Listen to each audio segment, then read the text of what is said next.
Transferring wealth successfully starts with asking yourself questions that will give your family a better life now and for generations to come. In this podcast, financial professionals John and Michael from Copper Beech Financial Group guide you through eye-opening questions to help you discover the truth about your wealth.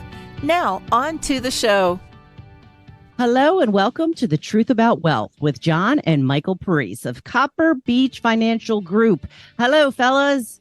Hey, Wendy. How are you today? Hey, Wendy. Oh, I'm great. How are you guys doing? We're wonderful. Everything's good. Yeah, fantastic. So things are so good. We're having a repeat guest, right? Yes, we're excited. Yes. Yes, Okay. we are. We have Doug Dickey again from DRDA CPAs. Hey, Doug. How you doing? Hey, Doug. Doing great. Hi, John and Michael. How are you guys doing today? We're doing great. Good. And I want to point out your office is in Houston, Texas, I believe, correct? Correct. We sure are. Perfect. Okay. I just want to make sure everybody knew that. If you're in the Houston area or elsewhere, I'm sure you could work with clients all outside of Texas specifically, but definitely if you're we there. have clients all over the country, literally in every state, and clients overseas as well. Yeah. So The last time I was in Houston, I walked out of a taxi cab and I walked out. I couldn't breathe. It was so humid. God bless you guys down there. And it was the dead of summer. I said, how did they live here? Anyway, August and September are probably not good times. You would enjoy today, but not. Sure. Anyway, December, but what a beautiful city, no doubt. Well, Doug, again, thank you for being a part of the second part. If you haven't listened to the first part with Doug, really go back and listen to it. I think Doug gave a really good summary of C corporations and how in today's tax laws after the 2017 Tax Cuts and Jobs Act, a lot of business owners should probably be considering or at least working with their advisors on looking at entity structuring, particularly for C corporations. So please go back and listen to that. But Doug, you had mentioned something briefly on that last podcast, management services organizations, particularly in use with C corporations. And so I know that from our conversations, there's a lot of depth that we can get into with that, but I thought that we would have a podcast dedicated just specifically to MSOs in particular. So that's what I hope you can shed some light on with us and for our listeners today. But if you wouldn't mind maybe giving just a brief summary of what an MSO is, how you guys use it at your CPA firm, and then we can take it from there. I'd be happy to do so. Thank you for having a chance to be with you guys again today. Excellent. Our pleasure. The concept of a management services organization is not a new concept. It's been around for decades and decades and decades. It's just an idea that originally had its roots in asset protection. It had nothing to do with tax. And so there's really three elements that we use it for today, which are asset protection, tax efficiency, and increased purchasing power. But at its inception, it was solely focused on asset protection. And here's why, and here's what it was trying to do. When we go into business, we choose some kind of entity, right? Like an S corporation or an LLC or a corp or a limited partnership or something. And predominantly that has to do with asset protection first, right? You set up these structures so if something bad happens inside that business, it doesn't infect you individually or as an owner of that business. And so the idea is to separate the liability between ownership and operations.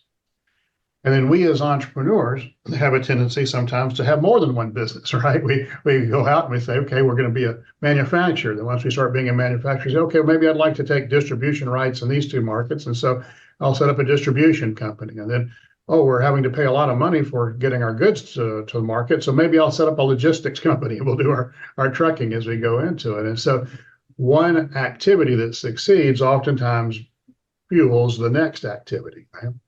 Mm-hmm. And so when you're setting up these structures, you set them up in these separate legal entities, and that's the right thing to do. But there's basically three ways to pierce a corporate veil. So you set up this veil to protect them, but there are ways to be able to get through those veils. And the first is an error of creation. There's some kind of flaw in how it was established, right? Somebody filed their articles of incorporation, but never adopted their bylaws or never adopted their operating agreement. So there's some formality that the state statutes require in the establishment of that entity and it was not done correctly. And so if you did not abide by the state statutes, then you're not entitled to the protection of the statutes, right? But if you use a competent attorney, then there should be no issues with that. But sometimes people will go online and try to do some do it yourself and may not finish doing it all, right? And so there could be a problem there.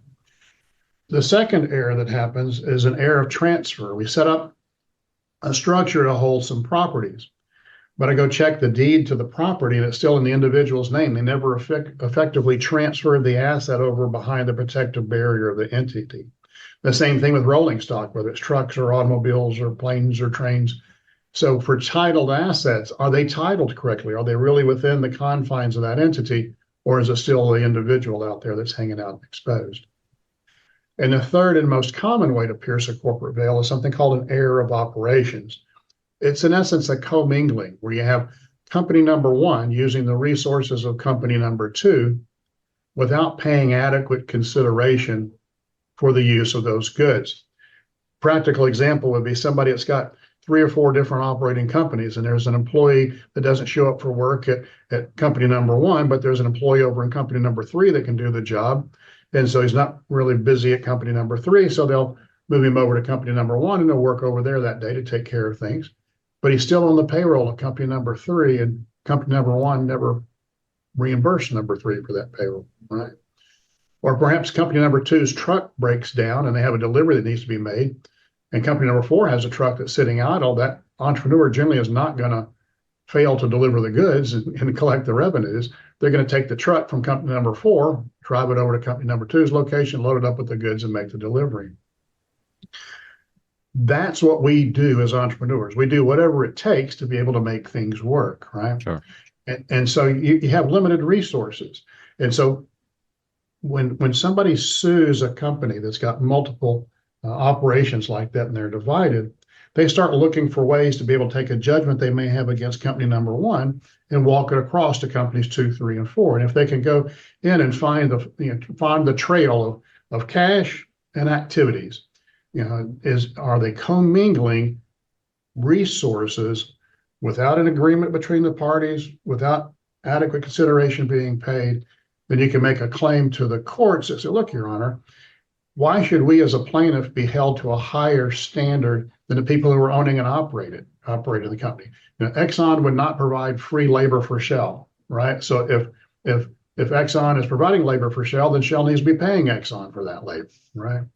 And the courts over the years have used a 4-pronged test to determine whether or not they will respect the separate sanctity of the separation of liabilities between operating companies.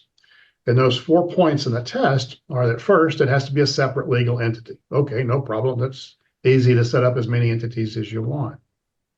The second criteria they look for is an agreement outlining the nature and scope of the relationship. So if company number 1 is providing labor to company number 2, is there an employee leasing agreement? Is there a consulting or advisory agreement? Is there some sort of a contract that says company number 1 is supposed to do A, B, and C for company number 2, and company number 2 is supposed to pay him for those services, right? If you go borrow money from a bank, there's a promissory note. If you lease equipment or real estate, there's a rental agreement. So in a normal arm's length environment, you would expect to find some sort of an agreement outlining the nature and scope of the relationship. The third criteria is a fair value transfer called adequate consideration. You cannot charge your sister company $1,000 for something you charge $100 to somebody else, or vice versa. But it's got to be fair value. Otherwise, it doesn't pass the economic substance test.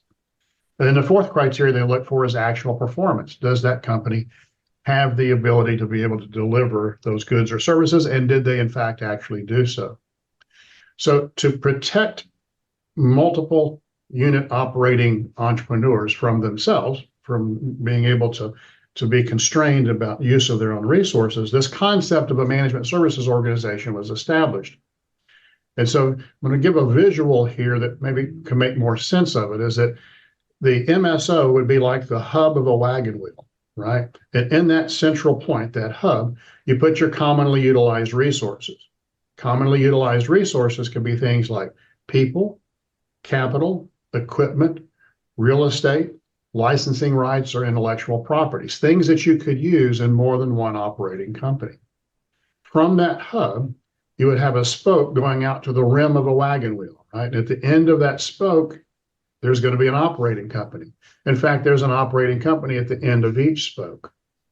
So if we have an agreement between the separate hub, the MSO, and each operating company as to the nature and scope of the services or goods to be provided by the MSO, and there's a fair value determination of what those goods or services are worth, and the MSO actually delivers them, now if one of those operating companies gets sued, you have a much, much stronger wall for protection to all your other operating companies as well as those commonly utilized resources. So that's the concept of the MSO. It was intended to be sort of a central repository of commonly utilized resources and a way for entrepreneurs to still have access to all those resources anywhere they needed, but to do so in a way that would give them enhanced asset protection. Yeah, I mean that was an awesome description, Doug, of that. And so I'm particularly interested because we see this a lot with our families with that, company 1, 2, and 3, and you're sharing, let's say, personnel resources between the two of them. So, and I just think from a standpoint of convenience of having a centralized location there of sort of where that employee is, let's say, compensated from, makes a whole lot of sense. But how would you, in that situation, how would the MSO help, like from a specific standpoint? Is it the MSO is paying for that, is actually paying the employee, and then there's the employee can kind of work wherever? How do you typically structure it? Sure. The normal employment in the MSO are for people that provide services that are referred to as inward facing, meaning they're support services for the operations of the operating company. So it'd be people like HR, IT, accounting, sales, marketing, management, admin, those people who take care of the care and feeding of the business rather than the customer. To the extent that they're taking care of the customer and all those normal operating expenses, they stay out there in those flow through entities or the operating companies. But to the extent that they would provide services that would be of benefit for multiple operating companies, those are the people you would want to have employed at that MSO. Hey, Doug, we see a lot of medical practices look at this structure, obviously over the last few decades, to your point. Sure. You're looking at it differently as well. You look at it, it doesn't matter what industry you're in, this structure works really, really well the same way, correct? And the other question I have for you, how does the IRS feel about the structure? I know you and I talked in the past that they've kind of vetted this in the past. Why don't you walk the audience through what kind of risks or no risks there are with the structure? Sure. Yeah. First, back to the healthcare. Yeah, you're absolutely right. Healthcare has been a big adopter of this concept because if you think about it, things like scheduling or billing and collections, right. Yep. Accounting, HR, IT. When you have these multi-specialty groups that come together, they pool those resources in one so that they can utilize them anywhere they need to. So it was a natural fit for that industry, but it really it's not tied to any one industry. It's just a business concept. Anybody that runs multiple offices or multiple activities would generally do better by protecting themselves in this type of a structure. Back to the issues of IRS and the courts. We talked briefly about the idea of what the courts look for being able to determine whether or not they're going to respect the separate nature of the structure and the operations of the structure. Well, the good news is those are the same 4 criteria that the IRS looks at as well. Separate legal entity, an agreement outlining nature and scope of the relationship, fair value transfer, and actual performance. And in fact, the IRS has gone even further and developed guidelines for how do you determine fair value transfers between related parties. In their world, it's called transfer pricing. What's the value at which you should transfer goods or services between related parties? And it ultimately comes down to determining what's the fair value. It's supposed to be the same as you would to a third party. So for the transfer of goods, you generally look at comparable sales. What would other people be selling these types of goods for in the marketplace? When it comes to services, it has to do with reasonable compensation. And there's actually a process that you can go through, the same as the IRS agent would look at, on determining what's the reasonable basis for payment of those types of services in the jurisdiction you're in the industry in, for the size of your business even. And so when we put these structures together, we actually go through and do those types of evaluations so that we have the same guidelines and the same basis that the IRS utilizes for being able to determine fair value transfer. And it's done so in a way that supports the way the courts have looked at it. This is not new. I mean, the courts have looked at this structure for years and years. And in fact, there was even a case called the Aspro case in 2022, as recently as last year, that looked at this and came up with the same criteria that we were talking about here, these same 4 criteria for determining whether or not they would respect the transaction. So asset protection and tax laws use the same criteria in this particular circumstances. Yeah, Doug, this is great. What other, let's say, more creative ways have you seen clients look at these management services organizations? I know Sure. things like maybe some benefits or some other areas beyond payroll, which I think is really important. But can you elaborate a little bit on Sure. maybe how other people can think about using these?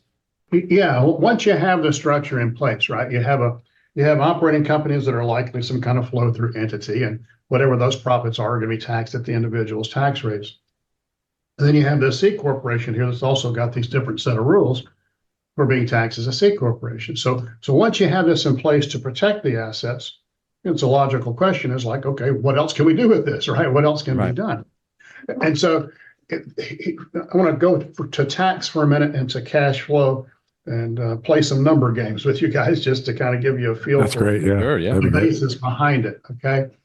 If I'm in a 50% tax bracket, and look, if you're in California and you're in a state tax rate of 13% and a federal tax rate of 37%, and my condolences, you're in a 50% tax bracket, right? Yep. Right. And so if you're in a 50% tax bracket, you have to earn $2 to pay a 50% tax and have $1 remaining after tax. Okay. If I'm in a 0% tax bracket, I have to earn $1 to have $1 remaining after tax because there's no tax, right? So the higher the tax rate, the more earnings are required to produce an after-tax dollar. Does that make sense logically? Absolutely. Sure. Yep. Okay. Well, here's the math on the federal basis. The current top tax bracket for individuals is 37%. But if you're in a 37% tax bracket and you have any kind of net investment income, then you get the pleasure of paying the net investment income tax of another 3.8%, right? So most people refer to the top tax bracket as 40%. Technically, it's 37, but practically it is 40. That's the reality. So let's compare that to a 21% corporate tax rate. In a 40% taxed environment, you have to earn $1.69 to pay a 40% tax and have $1 remaining after tax.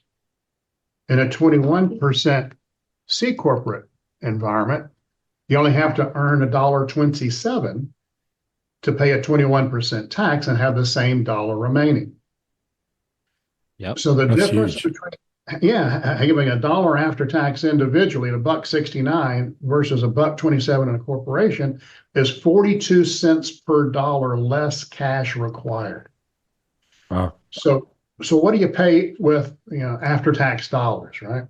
Well, how about disability premiums? To the extent that you're paying disability premiums, generally you don't deduct the premium so that should you become disabled, the benefit will remain tax-free. What about life insurance? To the extent you have, for either you or key persons, or deferred compensation plans, you don't deduct it until such time as they pick it up. And so it reduces the cash cost for providing those benefits or those securities for the business by 42% per year. But there's an even bigger one sometimes for businesses that are capital intensive, and that has to do with principal on debt. Remember, you can generally deduct the interest on debt, right, when you borrow money, but principal is always paid with after-tax dollars. Well, if we can structure the debt through a C corporate environment, we can reduce the cash required to pay for that debt by 42%. So to give you an idea of the magnitude of that, if some little business just has $1.2 million worth of debt, it doesn't matter whether it's real estate or equipment, it's $1.2 million of debt. In a 40% tax bracket, they have to earn a bit north of $2 million in order to pay a 40% tax and have the $1.2 million remaining to go to the bank. Well, if in a 21% C corporate environment, they only have to earn a bit north of $1,524,000 to be exact. So it's over $500,000. It's $504,000 less cash required to pay $1.2 million of debt. That's huge. It is huge. I mean, you think about real estate. I know this is going to violate a lot of preconceptions about ownership of real estate and things, but my real estate clients, they'll go buy a property and then maybe they'll put 30% down and finance 70% of the property. It's really fairly consistent, commercial real estate terms. Sure. Well, if 70% is debt, and we can reduce the cost to pay off that debt, this is a property you're going to own or for an extended period of time. Well, 42% of 72% means we just reduced the cost of ownership of that property by 28%. What kind of an advantage does that give you in the marketplace from the standpoint of cash flow coverage for borrowings, and as well as purchasing power for being able to roll from one property to the next? I think you just spun a lot of people, Doug. I think you just spun them around in their chairs.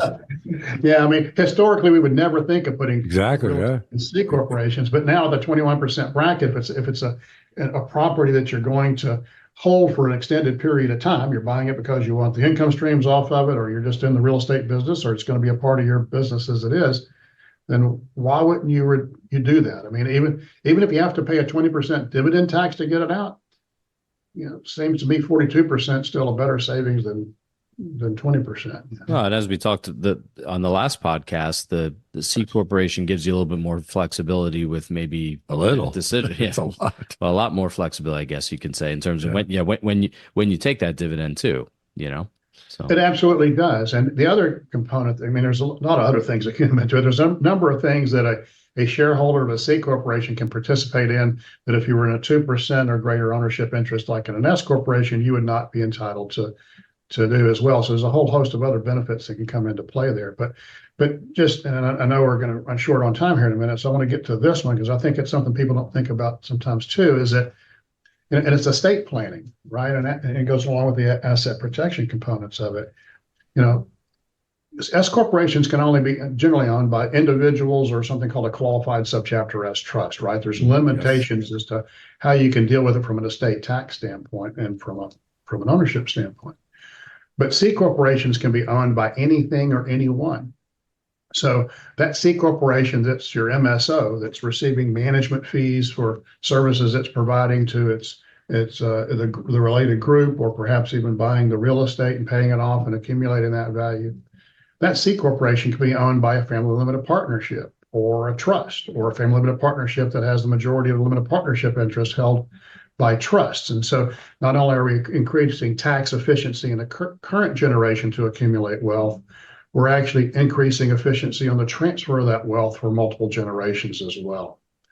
And so there's a number of estate planning concepts that can come into play once you start understanding the structure and how it works within a family group. Yeah, we get that one. That's our world. But this sounds, I mean, I'm playing devil's advocate here. This sounds very complex to kind of structure. The most CPAs that you come across working with clients, do they understand how to structure this? It sounds like you have to be pretty much an expert to put all these pieces together for that particular business owner to see if it makes sense for them to look at a C structure versus their current structure. How do you start this with a client? Sure. I mean, just like anything else, if it's your first time to do it, you're probably not as good as your 100th time to do it, right? Correct, right. So to the extent that people have not gone through this process, have not used it and looked at the different, tax court cases and district court cases and understand the nuances of how to protect it and defend it. Yeah, I think there's a level of knowledge that's required for being able to implement anything that's sort of an advanced strategy, right? And this is no different than that. it's also something that you don't just do once and walk away from, right? I mean, we're talking about restructuring people's operations such that they're achieving better tax efficiency and increased purchasing power and asset protection every year. And I don't know about your clients, but our clients are not static, right? They're dynamic. Some years are better than others, and they're expanding or contracting. And so, just like any other strategy, I don't think it's one and done. I think it's something that you not only have to set it up right, but you have to operate it right, and you have to be able to manage it to make sure that you're optimizing the benefits you're intending to achieve from the. And your firm manages all that for your current client base, am I correct? Yeah, absolutely. I mean, we're a firm that's been around for 40 years, and we like I said, we have clients all over the country and have utilized this structure in literally every state in the union. Yeah, our challenge as a practice, we when families hire us, we don't replace any advisors. We just get plugged in as that. I like to make the analogy we're the architects. We kind of design the generational structure and work with the current advisors, and not to be negative. It's not negative. They act as subcontractors to the program. They implement strategies because we can't represent our clients legally or from a CPA standpoint. Yeah. So do you work jointly with CPAs with a particular family? I'm just thinking that we might have some families listening to you saying, "Hey, can he work with my CPA to put this in place, or do you have to technically replace that CPA firm?" I don't mean to throw you under the with the bathwater. I just want to get that out there. Yeah, no, I understand. But look, none of us know it all, right? Nobody has all the knowledge. So surrounding yourself with the right team makes you look a lot smarter. That's just sort of the way it works in business. And look, if they have existing CPAs that are handling the rest of their operations, well, don't try to fix it because it's not broken, right? But by the same token, maybe there's an area that you get into that does have a different level of expertise or different area of expertise. Not that the other people aren't capable of learning it, they just may not know it now. And so, yeah, we work with other CPA firms. Sometimes if the client wants to have them do their operating activities, their personal activities, then we would kind of sit over the top of the overall plan and structure.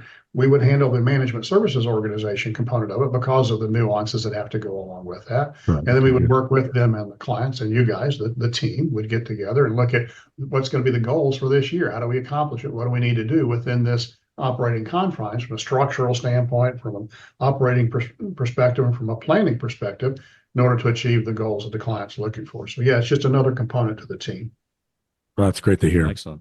Well, Doug, listen, I know you're a busy man, and I think we have to let you go here. We could probably talk to you for another 2 hours here on some of this stuff and geek out a little bit, but I know you have to go. But I really want to thank you again for being a guest here on the podcast. I think these last two that we've done with you, I think, are really enlightening for both for us and for our clients and audience as well. So thank you so much for being here. Yeah, thanks. Thank you, Michael. Thank you, John. I appreciate you guys allowing me to spend some time with you today. Oh, it's our pleasure. Absolutely. Sir. We'll have you on again soon. Sounds good. Take care. Bye-bye now. All right, guys. Well, thank you for listening today. Please like, follow, and share this podcast with your friends. Until next time, I'm Wendy McConnell. Thank you for listening to the Truth About Wealth podcast. Click the subscribe button below to be notified when new episodes become available. The information covered and posted represents the views and opinions of the guest and does not necessarily represent the views or opinions of Copper Beech Financial Group. The content has been made available for informational and educational purposes only. The content is not intended to be a substitute for professional investing advice. Always seek the advice of your financial advisor or other qualified financial service provider with any questions you may have regarding your investment planning. This material is for informational purposes only. Neither APFS nor its representatives provide tax, legal, or accounting advice. Please consult your own tax, legal, or accounting professional before making any decisions. Copper Beech is not affiliated with American Portfolios Financial Services, Inc. and American Portfolios Advisors, Inc. Securities offered through American Portfolio Financial Services, Inc., a member of FINRA SIPC, investment advisory and financial planning services offered through American Portfolio Advisors, Inc., an SCC registered investment advisor. These opinions are subject to change at any time without notice. Any comments or postings are provided for informational purposes only and do not constitute an offer or a recommendation to buy or sell securities or other financial instruments. Readers should conduct their own review and exercise judgment prior to investing. Investments are not guaranteed, involve risk, and may result in a loss of principal. Past performance does not guarantee future results. Investments are not suitable for all types of investors. Copper Beech is an unaffiliated entity of American Portfolios Financial Services, Inc. and American Portfolios Advisors, Inc. Any opinion expressed in this forum is not the opinions of American Portfolio Financial Services, Inc. and American Portfolio Advisors, Inc., and have not been reviewed by the firm for completeness or accuracy. American Portfolios and Copper Beech Financial Group are not affiliated with any other named business entities mentioned.